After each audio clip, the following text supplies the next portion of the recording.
Hello friends, எல்லோரும் எப்படி இருக்குங்க? வெயிலுக்கு நம்ம இப்போ ஒரு நல்ல ஜில்லுன்னு ஒரு ஹெல்த் ட்ரிங்க் தான் பார்க்க போகிறோம்.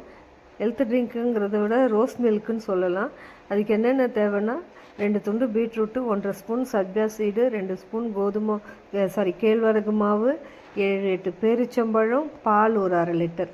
இது எல்லாமே ஒரு 1/2 லிட்டருக்கு பாலுக்கு தேவையானது தான் நான் சொல்லியிருக்கேன். சப்ஜா சீடை ஊற வச்சுருங்க, பேரிச்சம்பழத்தையும் ஊற வச்சுருங்க, பீட்ரூட்டை நல்லா வேக வச்சு எடுத்து வச்சுக்கணும். இப்போ இந்த ஜல்லிச்சு நல்லாவே வச்சுருக்கிற இந்த கேழ்வரகு மாவில் தண்ணியை ஊற்றி நல்லா ஒரு 2 ஸ்பூனு கேழ்வரகு மாவுக்கு நல்லா 1.5 டம்ளர் தண்ணியை ஊற்றி நல்லாவே காய்ச்சலாம். நல்லா அதை கஞ்சி மாதிரி காய்ச்சி எடுத்து வச்சிடணும். இதுக்கு வாழைப்பழம் வேணும்னா போட்டுக்கலாம், வேணான்னா விட்டுடலாம். ஏன்னா சுகர் பேஷண்ட்டெல்லாம் வாழைப்பழம் சாப்பிடக்கூடாது சொல்கிறாங்க இல்லையா? அதனால் அது அவங்களோட ஆப்ஷனல் தான். வாழைப்பழம் வேணுமா வேணாங்கிறது அது அவங்களோட விருப்பத்தை பொறுத்தது. இப்போ இந்த ஊற வச்ச கஞ்சி காய்ச்சி வச்சாச்சு. ஊற வச்ச பேரிச்சம்பழத்தை நல்லா மைய அரைச்சிக்க போகிறோம். அதில் இருக்க அந்த தண்ணியை எதுக்கு கீழே ஊற்ற வேண்டாம். ஏன்னா நல்லா அலசிட்டு தான் ஊற வச்சுருக்கோம் பேரிச்சம்பழத்தை. அதுக்கப்புறம் அந்த பீட்ரூட்டு, இந்த கஞ்சி எல்லாத்தையும் சேர்த்து அரைச்சி ஒரு பல்ஸ் மோடு, அந்த கஞ்சியை மட்டும் ஒரு பல்ஸ் மோடு விட்டு எடுத்து ஊற்றிக்கலாம். எல்லாத்தோடையும் நல்லா மிக்ஸ் ஆகிடும். அதுக்காக தான் இதை எடுத்து ஊற்றிட்டு இது கூடயே நம்ம பால் ஆட் பண்ண போகிறோம். இது எல்லாம் நல்லா மொத்தமாக அரைச்சி ஊற்றிக்கிட்டோன்னா பால் ஆட் பண்ண போகிறோம்.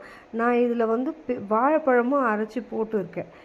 ஏன்னா எனக்கு ஸ்வீட் தேவைங்கிறதுக்காக. சுகர் பேஷண்ட்லலாம் ஸ்வீட் வேணாம் இல்லையா?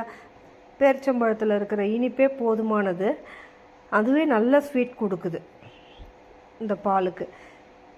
இந்த 1/2 லிட்டர் பாலுக்கு அந்த 7-8 பேரிச்சம்பழமே நல்ல இனிப்பு கொடுக்குது. எனக்கு இன்னும் கொஞ்சம் தேவைங்கிறதால வாழைப்பழம் போட்டேன். இப்போ எல்லாத்தையும் அரைச்சி ஊற்றியாச்சு. இப்போ இந்த மாதிரி மிக்ஸ் பண்ணுங்கள். இது கூட நம்ம ஊற வச்ச சப்ஜா சீடை சேர்க்க போகிறோம். இந்த சப்ஜா சீடையும் சேர்த்துட்டோம்னா நல்லா அடிக்கணும். அடித்து கலந்து விட்டுருங்க. அதுக்கப்புறம் நான் அந்த வாழைப்பழம் சொன்னேன் இல்லையா? இந்த வாழைப்பழத்தை நான் அரைச்சி இது கூடயே சேர்த்துட்டு நல்லா கலந்து ஒரு அடி பால் ஆற்றுவாங்க இல்லையா டீ கடைங்களில், அந்த மாதிரி நல்லா அடித்து ஆற்றி ஃப்ரிட்ஜில் வச்சிடலாம். ஃப்ரிட்ஜில் வச்சுட்டு ஒரு 2 மணி நேரம் கழித்து எடுத்து நம்ம குடித்தோம்னா அப்படி தான் இருக்கும்.